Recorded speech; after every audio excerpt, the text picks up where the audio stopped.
주님의 사랑 가운데 거하게 하셨다가 또한 오늘 주님의 전으로 불러주셔서 예배드리게 하신 그 은혜를 감사드립니다. 하나님 앞에 서기 부끄러운 모습이지만 믿음을 의롭다 여겨주신 은혜를 말미암아 담대히 오늘 주님 앞에 나왔습니다. 하나님, 이 시간 우리의 모습을 돌아보길 원합니다. 세상과 적당히 타협하며 살고 있지는 않은지, 주님보다 더 세상을 사랑하지는 않은지 우리의 영적 상태를 점검하고 잘못된 길에서 돌이키는 시간이 되게 해주십시오. 내 생각과 내 뜻과 내 고집 다 내려놓고 잠잠히 주님을 바라보기 원합니다. 우리의 모든 도움이 천지 지으신 여호와께로 말미암을 알기에 하나님께 도움을 구합니다.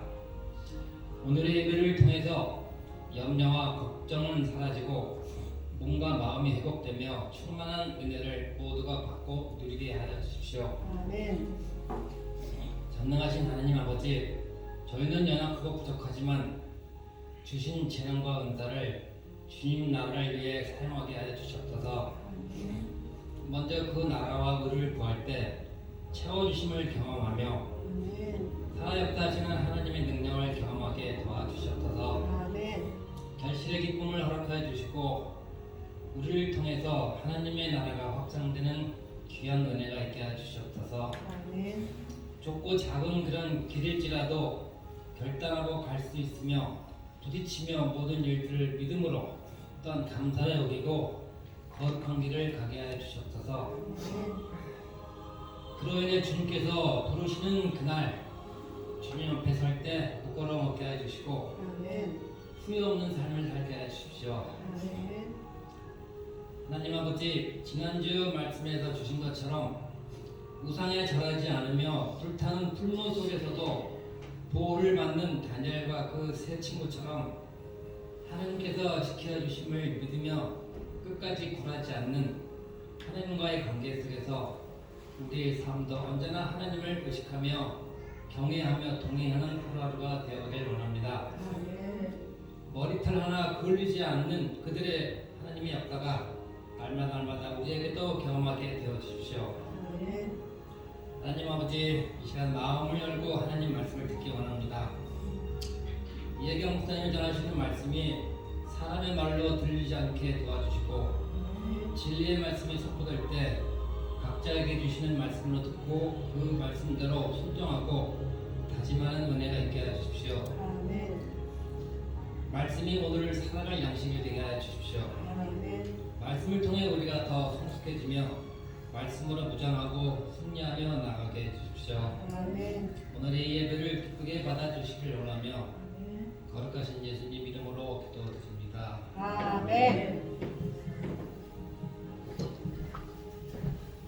네, 감사합니다.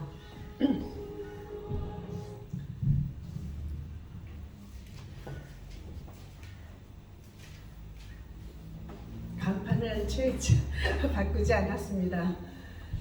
지금 순간 내가 이거 고치지 않았구나. 예.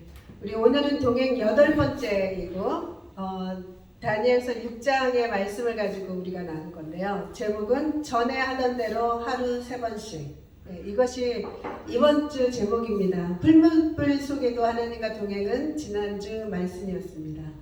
예, 우리 지난주 말씀에는 금신상 그 느부갓네살 왕은 황금 머리에 해당되고 그 이후로 은의 가슴 그리고 구리 그리고 철 다리는 철 그리고 발은 철과 흙이 섞여 있는 그러한 것을 그 꿈으로 보여주시면서 하나님께서 세대를 따라서 하나님께서 누군가를 세워주시고 또 폐하시고 다음 나라들이 이 세상을 이 세계의 정세를 붙들고 있을 것이다 라는 그 꿈을 줬는데 느부갓네살 왕이 자신이 영원히 그 바벨론이 영원하기를 바라는 마음으로 금신상을 아주 어마어마하게 큰 금신상을 세워놓고 모든 사람에게 그것에 절하게 했죠. 그랬는데 다니엘의 친구 3명만은 꼿꼿하게 그 앞에 절하지 않았어요.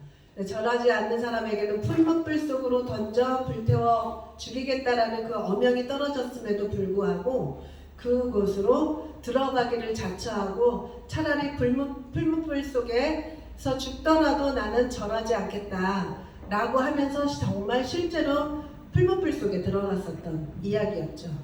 그런데 오히려 그 속에서 하나님께서, 하나님이라는 것은 모르죠. 예수님인지 모르는데 신의 아들과 같은 모습의 한 누군가가 같이 그들과 3명이 던져졌는데 4명이 그 풀무불 속에서 거닐고 있는 그 모습을 느부갓네살 왕이 보고 너무나 놀랐죠.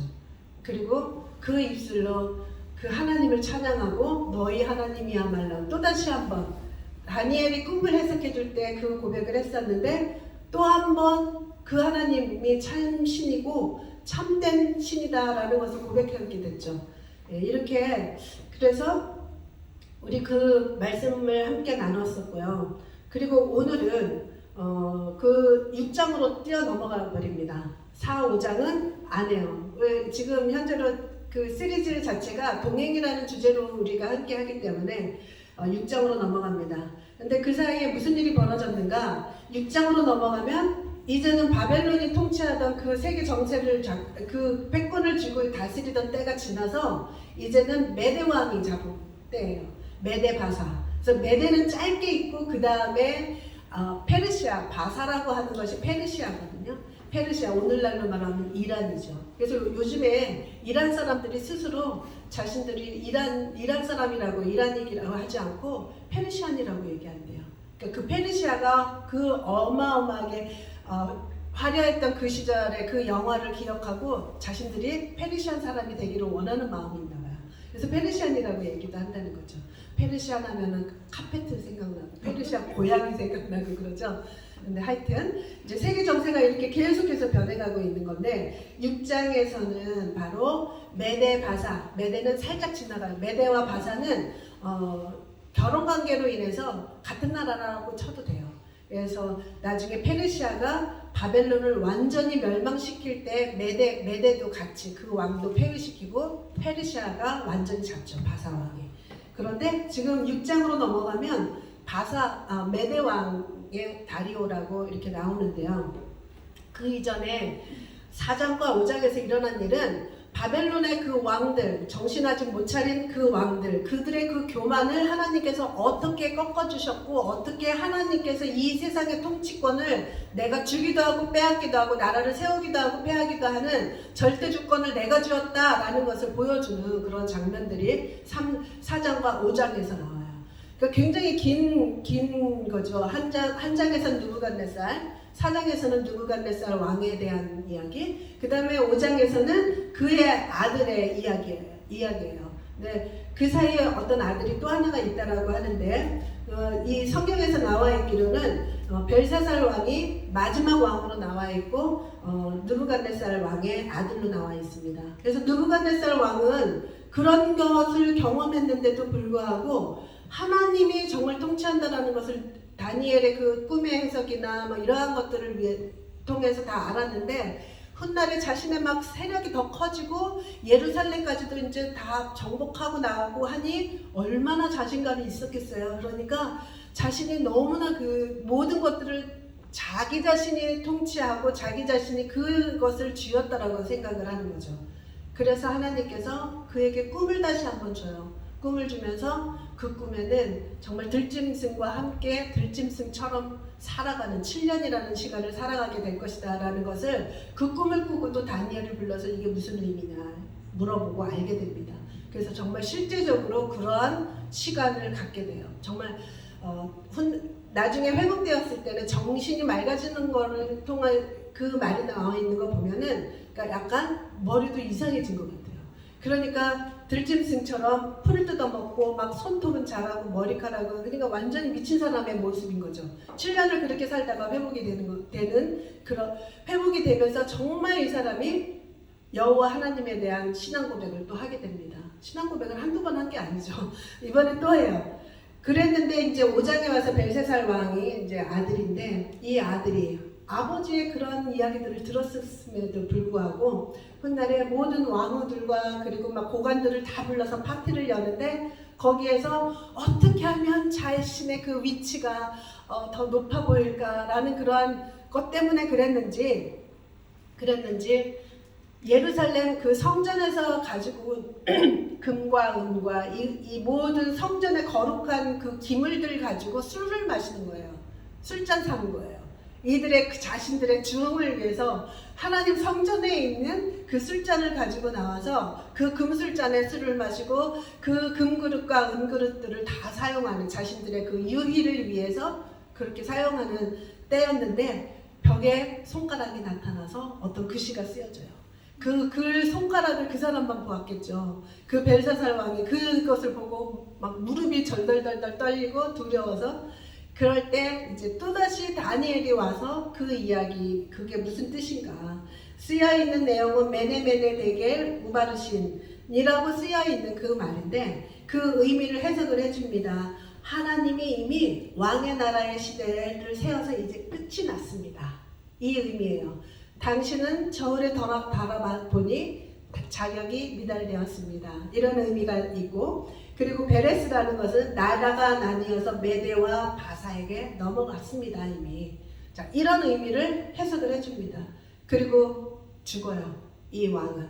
그리고 난 다음에 이제 우리가 오늘 6장으로 넘어오면은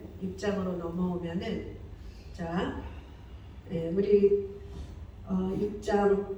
6장으로 넘어오기 전에 그 5장 30절하고 끝부분 6장으로 넘어가는 그 부분을 같이 읽어야지 알게 되죠. 5장 30절부터 우리 함께 읽겠습니다. 시작. 그날 밤에 갈대아 왕 벨사살이 죽임을 당하고 메대 사람 다리오가 나라를 얻었는데 그때 다리오는 62세였더라. 아멘. 예, 갈대아 왕이라는 건 그러니까 우리가 성경 읽을 때 정말 헷갈려 할 수밖에 없는 게 바벨론이라 했다, 갈대아라고 했다, 메데라 했다, 바사라 했다, 막 이렇게 막 이름들이 바뀌어요. 그러니까 진짜 헷갈리죠. 근데 이 갈대아 왕이라는 것은 바벨론 왕을 말해요. 그러니까 벨사살의 죽임을 그날 밤에 그날 손가락이 나타난 날에 죽임을 당합니다. 그리고 그 다음에 메데 사람 다리오가 나라를 잡고 그러니까 왕이 된 거죠.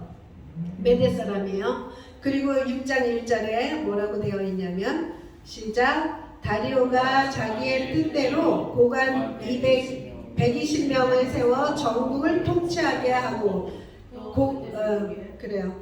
또 그들 위에 총리셋을 두었으니 다니엘이 그 중에 하나이라. 이는 고관들로 총리에게 자기의 직무를 보고하게 하여 왕에게 손해가 없게 하려 함이었더라. 아멘.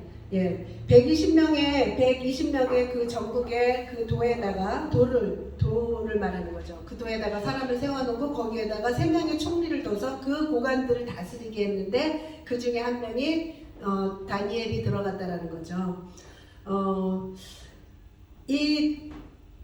우리 이 다니엘서를 조금 이해하면서 듣기 위해서는 매장 첫 장에 보면 장수마다 지금 다니엘서가 되게 어려운 이유 중에 하나가 막 꿈과 환상과 이런 것들이 나왔기 때문에 그 환상의 의미가 언제째를 얘기하고 이런 것들도 어려워요. 그런데 또 어려운 이유가 하나가 뭐냐면 얘가 시대 순서대로 나가지를 않는다는 거예요. 그래서 장수 처음에 시작되는 그 첫 장의 1절에 보면은 어느 왕 때 어느 시절에 라고 쓰여져 있는 곳이 많은데 그것을 살펴보면은 순서대로가 아니라는 것을 알게 됩니다. 그래서 그거를 조금 이해를 해야 우리가 조금 알게 돼요. 6장 1절에 보면은 6장 1절에는 우리 지금 읽은 데는 메대 사람 다리오 때죠. 그러니까 바벨론에서 메대로 넘어간 첫 번째 왕 다리오예요. 이 다리오가 여기만 나오는 게 아니라 훗날에 바벨론이라네. 바사 왕국에 가도 또 다리오가 있어요. 그래서 너무 헷갈리는데 여기에서는 메대로 넘어간 첫 번째 왕 다리오예요. 6장 1절은 원년인지는 나와 있지 않아요. 첫째 해인지 무슨 해인지 알 수가 없습니다. 그리고 7장 1절에 넘어가면 바벨론 벨사살 왕 원년에 다시 되돌아갔죠. 바벨론 때로 다시 되돌아갔어요. 8장 1절에는 다니엘에게 처음에 나타난 환상 후 벨사살 왕 제3년, 그러니까 벨사살 제3년에 또다시 환상이 나타났어요. 그러니까 다니엘이 환상을 보고 했던 그런 시절은 바벨론 때 본 것이 많다는 거예요. 중요한 그러한 것들이. 그리고 9장 1절에 보면은 다시 메대 족속, 이게 또 아하수에로가 이름이 여기 나오니까 또 헷갈려요. 이거 무시하고 여기에서 메대 족속 첫 번째 해, 빨간으로 해놨죠 제가. 첫째 해, 예, 다리오. 이게 우리가 말하는 6장 1절에 나와 있는 오늘 말하는 그 다리오 왕이에요. 메대 시절, 메대. 다시 되돌아온 거예요. 다시 간 거죠. 그래서 메대 족속 아하수에로의 아들 다리오. 이 다리오가 오늘 6장 1절의 다리오입니다. 그 첫 해에 다니엘에게 첫 해에 이루어졌다고 했는데 그 다음에 제가 또 썼나요? 10장 1절은 바사와 고레스, 또다시 바사로 넘어갔죠. 그러니까 요거 시대를 잘 보고 읽으면 그것만으로도 굉장히 많은 것들을 이해하게 됩니다. 그래서 시작은 뭐였죠? 바벨론에서 메대, 바사 그렇게 되죠? 바사왕. 그 바사왕에게 첫 번째 우리가 알고 있는 그 고레스, 그 착한 고레스, 이 사람들 다 돌려보냈던 고레스가 이때 나오죠. 자, 근데 여기서 중요하게 여겨야 될 것이 무엇이냐면 조금 이따가 또 나눌 거지만 9장 1절에 이 다리오 왕 첫째 해에 다니엘이 금식 기도를 해요. 왜냐하면 70년이 다 돼갔다라는 걸 알고 조금 이따 나눌 것입니다. 그때 기도를 합니다. 그런데 오늘 6장 1절 다리오 때가 바로 이때라는 거예요. 그죠? 그런데 오늘 읽었던 이 다리오 시대에 무슨 일이 있었느냐 하면은 이 사람들이 아까 세 사람의 총리가 있었죠. 세 사람의 총리가 있었는데 그 총리 중에서 이 다니엘이 너무나도 영리한 거예요. 여기에서 보면은 성경에 나와 있는 것으로 보면 마음이 민첩하다라고 나와 있는데 영이 뛰어나다라는 거예요. 그러니까 성령으로 충만한 사람은 세상에서도 이렇게 판단력과 모든 것들에 탁월할 수밖에 없다는 것을 알게 되죠. 그래서 이 마음이 민첩하고 그렇기 때문에 이 왕이 이 세 사람의 총리 중에서도 탑으로 올려놓은 거예요. 말하자면 왕 다음에 다니엘이 제일 높은 사람이 된 거죠. 그러니 이 두 사람의 총리가 다니엘을 얼마나 시기했겠어요. 그 시절에도 시기를 하니까 이제는 이 다니엘을 어떻게든지 해쳐야 되겠다라는 마음을 가졌던 거죠. 그래서 하려고 했는데 이 다니엘에게서 어떤 흠을 찾을 수가 없는 거예요. 너무나 완벽하게 모든 것들을 해내니까. 도덕적으로 보아서나 무엇으로 보아도 너무 완벽한 거예요. 그러니까 이 다니엘을 걸고 넘어질 수 있는 것을 만들어야 되는 거죠. 그러다 보니까 다니엘에게는 우리와 뭔가 다른 것이 뭐냐면 여호와 하나님을 섬기는 거. 이거 하나만 정말 다니엘은 이건 누구도 못 건드리는 그런 모습이다라는 것을 알게 돼요. 근데 이 시기가 9장 1절에 아까 그 책을 통해서 하나님께서 바벨론에게 끌려가서 70년 동안에 있을 것이니 라는 그 약속을 줬다라는 것을 발견하게 된단 말이에요. 그러니까 다니엘이 그때부터 금식기도 하고 했던 거예요. 그러니까 이미 알고 있는 거예요. 다니엘은 이제는 우리가 해방될 때가 다 됐구나 라는 것을 알고. 근데 해방은 나중에 고레스 원년에 해방이 완전히 되잖아요. 아직은 안 돼요. 근데 곧 돌아올 것이다 라는 것을 알고 있는 거예요. 그러니까 더 얼마나 기도를 더 열심히 했겠어요. 금식기도 하고 난 그 원년에 기도했는데 그 기도가 계속 이어졌겠죠. 그러니까 종교적인 문제로 덫을 만들 수밖에 없는 거죠. 그러니까 이 총리 둘이 왕에게 가서 이야기를 합니다. 이제부터 30일 동안 왕권을 위해서 이 세계 제국의 제왕이시지 않습니까? 말하자면 그렇게 얘기한 거겠죠. 그 왕권을 세우기 위해서는 왕이 하는 다른 무엇에게도 강구하거나 무릎 꿇거나 뭐 이런 것을 다 뭐라 그래야 되죠? 다 이렇게 하라고 이렇게 하라고 그렇게 이제 이야기를 그런 것을 제안을 한 거예요. 그랬더니 왕이 좋다. 그렇게 하자. 30일간에 그러한 어명을 내리고 그리고 왕의 도장을 찍게 해요.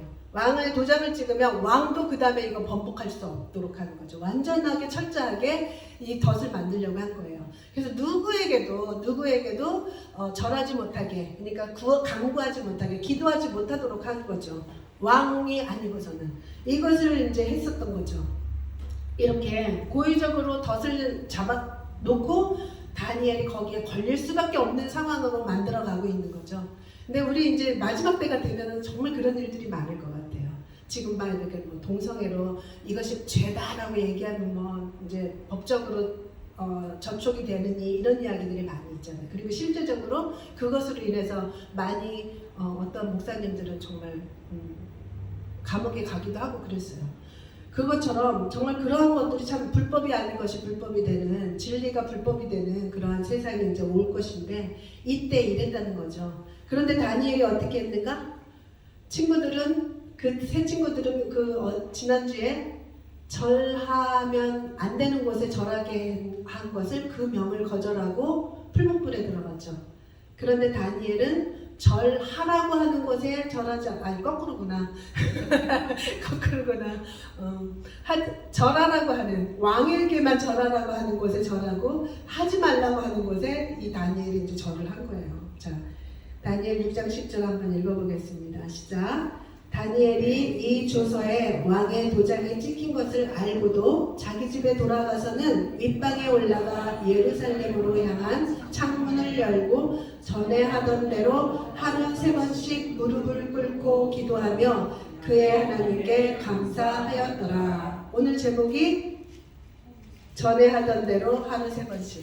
이게 제목이에요. 그죠? 예. 먼저는 왕의 도장이 찍힌 것을 알고, 이거는 빼도 박도 못하는, 정말 철저하게 지켜야 하는, 왕까지도 지켜야 하는 그러한 어명이었어요. 그래서 이것이 얼마나 위험한가도 알고, 그리고 거기에 따르지 않는 사람은 사자굴 속에 넣는다. 이것이 이제 형벌이었습니다. 그것을 알고도 행했다는 거죠. 여기에는 요행이 없어요. 요행이 있을 수가 없어요. 이미 덫으로 만들어 놓은 것이기 때문에 걸릴 수밖에 없는 거죠. 그리고 내가 이 일을 행할 때 어떤 일이 벌어진다는 것을 알고 하는 것만큼 두려운 것은 없는 것 같아요. 뭐 어떻게 될 줄 모르고 행했다면 모를까, 알고서도 하는 것은 정말 어렵고 힘들고 정말 두려움이죠.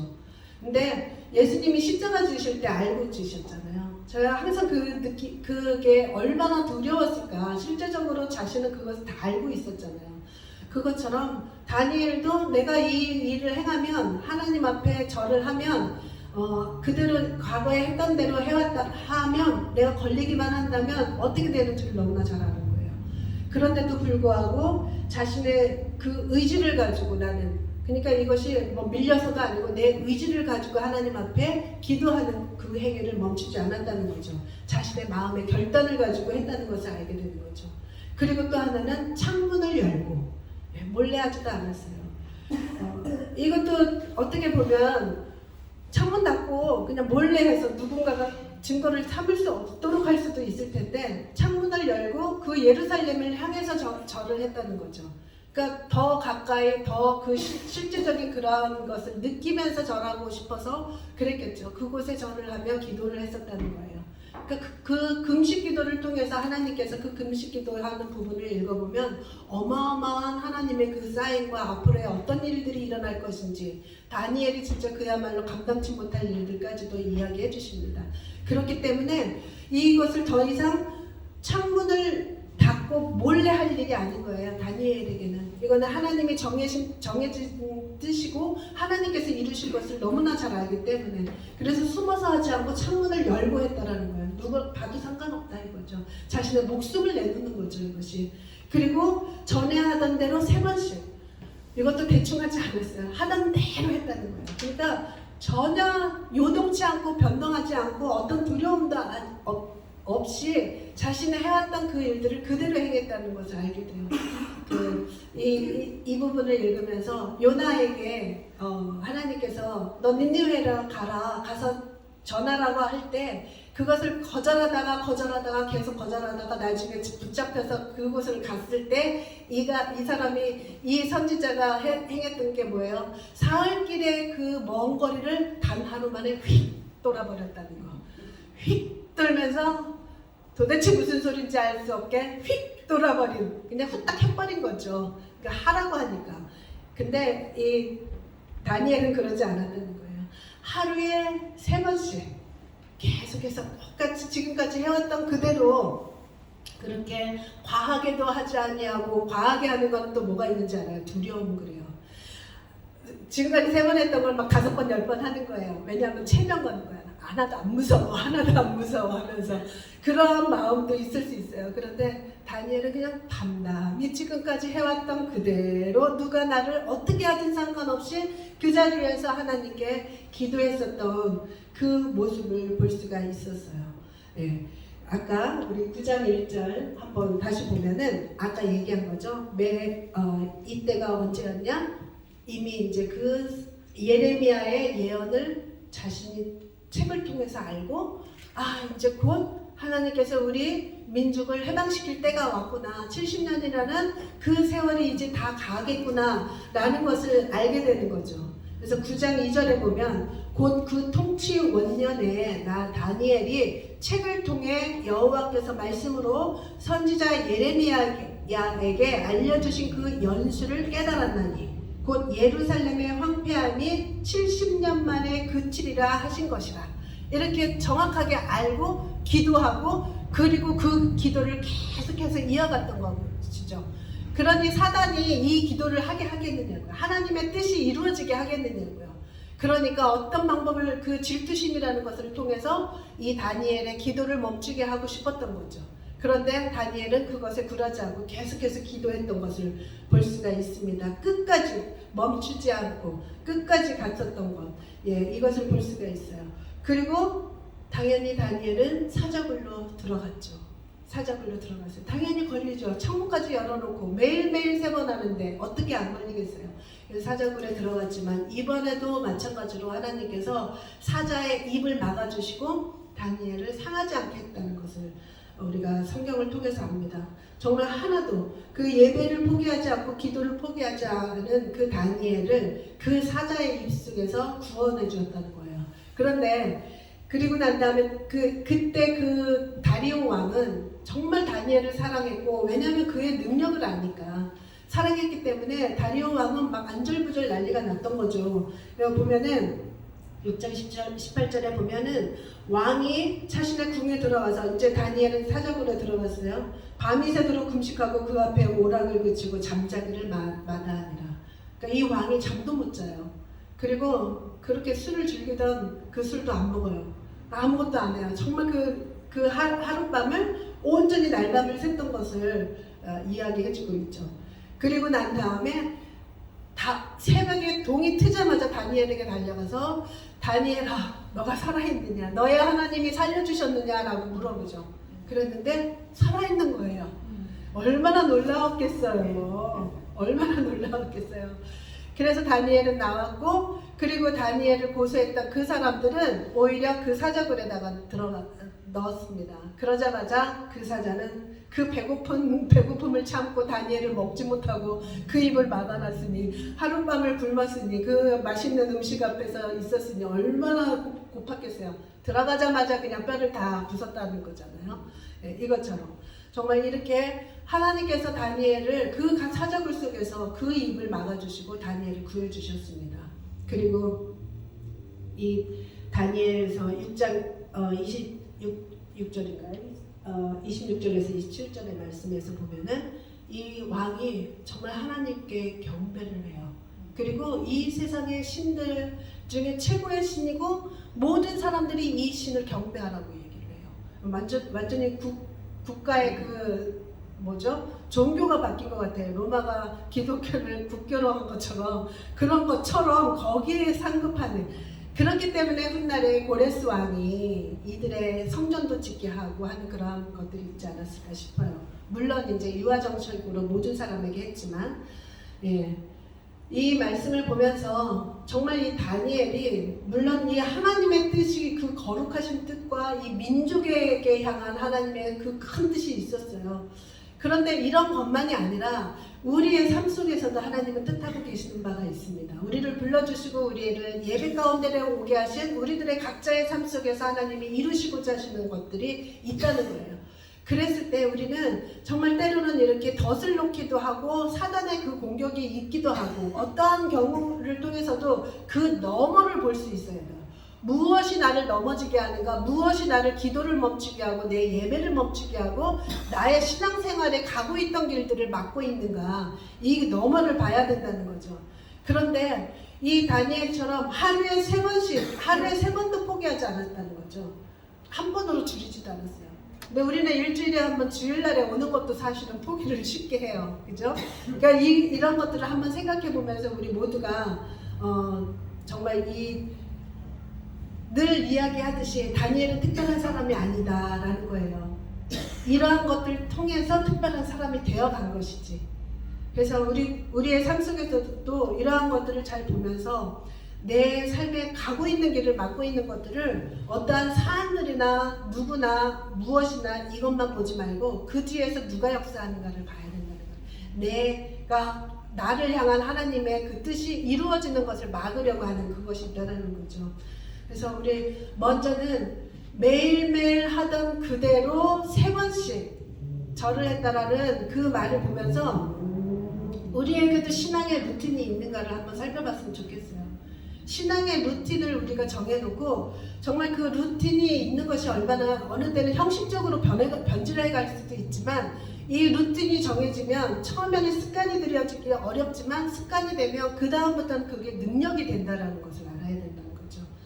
예, 우리 지난 토요일날에 카스에서 아이들하고 이제 나눈 이야기가 안식일에 관한 그런 말씀이었는데 마지막에 나눈 것은 그 안식일, 그 주일날을 지키고 지키지 않는 그것이 법으로 바리새인들은 법이라고만 바라봤던 것이었거든요. 그런데 우리가 다른 시각으로 이건 법이기 때문에 지키는 것이 아니라 만약에 우리에게 주일날이 없었고 안식일이 없었다고 한다면 그 성경 속에서 안식일은 우리가 사람이 안식일을 위해서 있는 것이 아니라 안식일이 사람을 위해서 있다라고 했어요. 우리를 위해서 안식일이 있다고 한다면 안식일이 너희들을 위해서 무엇을 주느냐 이것을 한번 물어봤어요. 네, 물어보고 그리고 만약에 안식일이 우리에게 주어지지 않고 하나님께서 법처럼 이렇게 주어지지 않았다면 우리는 어떻게 살까 물어봤죠. 다들 뭐라고 막 답을 얘기하더라고요. 근데 제일 중요한 것이 뭐냐면 우리 사람은 하나님 섬기는 게 습관이 되어 있지 않아요. 하나님의 말씀에 순종하는 것이 습관이 되어 있지 않아요. 말 듣지 않는 것이 습관이 되어 있어요. 이것은 예레미야서에서도 나오는 말씀인데 예레미야 22장 21절 우리 함께 읽어볼까요? 시작. 내가 평안할 때 내가 네게 말하였으나 내 말이 나는 듣지 아니하리라 하였나니 내가 어려서부터 내 목소리를 청종하지 아니함이 내 습관이라. 우리의 습관은 이게 습관이에요. 하나님 말씀 안 듣는 게 습관이에요. 그래서 우리에게 주어진 이러한 어떤 루틴과 이러한 것들이 우리가 습관되어 있지 않는 그런 것들을 하나님 우리에게 주시는 거예요. 하나님을 더 자주 만나고 하나님을 알게 하기 위해서.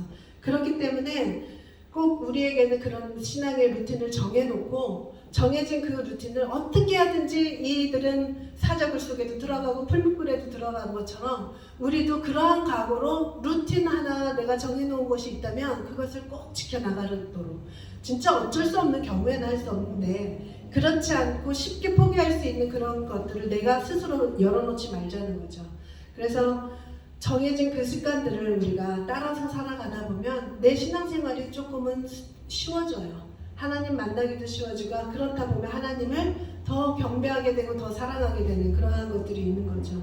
그래서 왕이 금지한 금지한 것을 내 신앙 지키기 위해서 하기도 하고 하지 않기도 하고 그러므로 인해서 폴루불에도 들어가고 사자굴에 들어갔던 이들을 생각하면서 우리들의 신앙 양심을 지키기 위해서 때로는 우리에게 불이익이 주어지고 때로는 우리에게 고난 속에 들어가는 것 같아 보일지라도 하나님은 훗날에 가장 최상의 것으로 우리에게 보상하시고 갚아주신다는 것, 이것을 우리가 알기를 원합니다. 그래서 우리 정말 하나님을 만나는 데 필요한 어떠한 루틴들, 우리 그것이 바로 첫날에 우리 다니엘 이야기를 나눌 때 뜻을 정하였던 그것을 우리 다시 한번 상기시켰으면 좋겠어요. 내가 뜻을 정해놓고 이것만큼은 내가 하리라. 제가 지금 생각나는 게 있는데 과거에 주일 성수를 제대로 잘 하지 않고 그냥 뭐 그랬었던 시절이죠. 이제 믿음이 이제 제대로 있지 않아서. 근데 그때 골드코스트로 이사를 오면서 그때 주일날 나가서 첫 번째 했었던 그 1월 1일 날에 했었던 거 내가 나눈 적이 있을 거예요. 1월 1일 날에 나와서 하나님께 기도했었던 그것이 뭐였냐면 이번 올해는 주일날만큼은 안 빠질게요. 너무 어린아이와 같은 그러한 기도로 올려드렸었습니다. 그런데 그 이후로 지금 생각하면 그 이후로 그것이 습관이 돼서 주일날 예배드리는 것이 내 몸에 배어있고 그러므로 인해서 하나님을 알아가는 그런 길들이 열렸던 것을 볼 수가 있어요. 그래서 우리 정말 다른 것을 어떠한 그 정해진 그 스케줄, 사람을 나 일주일에 뭐 누구를 만나야 돼 이런 거 정해놓은 사람도 철저하게 지키잖아요. 사람과의 관계에서도 그런데 내가 정해진 그 습관대로 한다고 하면 습관대로 하나님을 만나러 나가면 저에게 또 새벽기도가 돼요. 새벽기도 나가서 하나님 말씀 붙들고 묵상하는 그런 시간들, 조용한 시간들을 보내는 거, 이런 시간이 됩니다. 내가 정해진 시간을 정해놓고 매일매일 매번마다 나가면 하나님이 먼저 앉아서 기다리고 계신다는 거예요. 안 오면 하나님이 기다린다라는 것을 기억해 주시기 바랍니다. 그래서 우리 이렇게 정말 하나님 아버지께 내 뜻을 정해서 루틴을 정해서 하나님 앞에 고백하시는 시간을 또 가졌으면 좋겠습니다.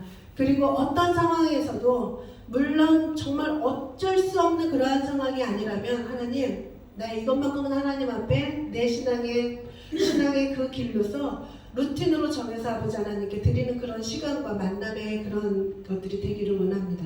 고백하시고 그것을 위해서 지키기 위해서 정말 노력하는 그러한 우리의 삶의 도약이 있었으면 좋겠습니다. 신앙의 도약들. 예, 우리 다 함께 우리 찬양하시고 그리고 우리 기도 말씀을 생각하며 기도하겠습니다. 다 함께 일어나셔서 찬양하시겠습니다.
딸처럼 또 그 친구들처럼 자신의 목숨을 걸고도 하나님께 자신의 신앙을 지켰던 것처럼 우리도 하나님 앞에 뜻을 정하여 하나님 앞에 나오는 어떠한 내가 약속하는 그 시간들은 정말 어떠한 상황에도 예배하고 어떠한 상황에도 주님을 만나는 시간이 되기를 원합니다. 주님 인도하시고 나를 붙들어 주시옵소서. 우리 이 말씀을 생각하며 기도하시겠습니다. 하나님 아버지 감사합니다. 아버지 하나님, 이 다니엘과 그 세 친구들 목숨을 걸고 자신의 신앙 양식을 지키고 신앙을 지킨 것처럼 우리는 무엇보다도 너무나도 하찮은 것에 너무 중요한 것들을 포기할 때가 많이 있습니다. 하나님 아버지, 정말 우리 하나님 앞에 나오는 것만을 포기하지 아니하고 끊임없이 아버지 그 하던 대로 행하여 하나님의 뜻이 우리의 영혼 가운데, 우리의 마음 가운데, 우리의 삶 가운데서 이루어지게 하여 주시옵소서. 하나님 아버지께서 계획하신 그 뜻을 나의 그런 잘못되어진 생각과 나의 잘못되어진 선택과 이러한 것으로 인하여 왜곡되지 않게 하시고 끝까지 하나님의 뜻이 이루어지도록 아버지 하나님 인도하여 주시옵소서. 아버지 하나님, 우리 마음에 결단하며 아버지 앞에 간구합니다. 하나님 아버지, 주님 앞에 온전한 마음으로 하나님 아버지 정해진 그 시간들을 하나님 아버지께 드리는 그러한 우리들이 될 수 있도록 인도하여 주시옵소서. 그럴 때 아버지 하나님께서 우리와 함께 하시며 하나님의 뜻을 온전하게 이루실 것을 믿고 감사를 드립니다. 하나님 아버지 감사드립니다. 주님 감사합니다. 오늘 주님 앞에 나오며 하나님 앞에 드려진 그 11조, 하나님 앞에 드려진 헌물, 아버지 하나님 온라인으로도 하나님 아버지께 드린 그 모든 헌물들을 하나님께서 이 시간 받으시고 하나님의 뜻이 이루어지는 곳에 쓰임받을 수 있도록 인도하여 주시옵소서. 아버지 하나님, 물질로 하나님 앞에 드려진 것 하나님 아버지께서 물질로 또 보상하여 주시고, 또한 아버지 하나님 육체로 또 하나님께 헌신한 것들은 또 하나님께서 생명으로 그리고 또한 건강으로 축복하여 주시는 줄을 믿습니다. 주님 함께하여 주시옵소서. 아버지 하나님의 그 놀라우신 축복들이 하나님 앞에 드려진 작은 헌물과 헌신과 기도하는 마음과 이곳에 아버지 하나님 임하게 하여 주셔서 아버지 하나님 온전히 하나님의 뜻만이 이루어지는 삶이 되게 하여 주시기를 간절히 원합니다.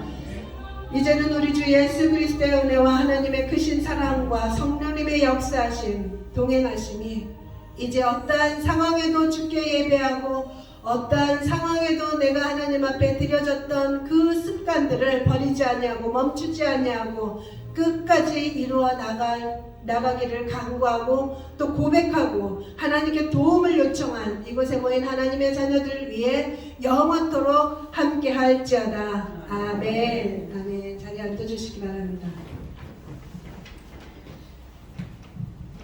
특별한 광고 없습니다. 우리 계속해서 우리 어선경 통독 2차 시작되어서 열심히 읽고 있습니다. 우리 초장셀 계속 지금 못하고 있는데 좀 꾸준한 무엇인가가 이루어지기를 원해요. 네, 그리고 다음 주 기도 정혜봉 집사님 좀 빨리 돌아왔죠. 정혜봉 집사님이십니다. 잘못된 거 아니에요. 조금 빨리 돌아왔을 뿐입니다. 그리고 그 다음에는 신교진 집사님 벌써 7월 중순까지 스케줄이 잡혔어요. 시간이 정말 빠릅니다. 그죠? 네, 우리 그리고 카스 동역자들을 위해서도 또 채워줄 것도 기도해 주시고 또 자신의 그 피곤한 시간들일 텐데도 나와서 동역해 주시고 헌신해 주시는 분들을 위해서도 중보해 주시기 바랍니다. 그리고 매일 올려드리는 그 묵상과 그 묵상 내용으로 우리 함께 기도하시고 계속 기도해 주시기 바래요. 네, 이 비디오 그 클립에서 어떤 목사님의 짧은 말씀인가 봐요. 거기에 뭐라고 제목만 봤는데 어설픈 기도도 계속하면 일어나는 일 이렇게 쓰여 있더라고요. 맞아요. 진짜 어설픈 기도를 할지라도 계속해서 지속적으로 할 때 하나님의 역사는 일어납니다. 그것을 믿고 여러분의 기도가 어설프다라는 것은 절대 아닙니다. 능력의 기도였습니다. 그래요. 우리 계속해서 기도해 주시기 바래요. 우리 함께 일어나셔서 마지막 찬양하시고 우리 예배를 마치겠습니다.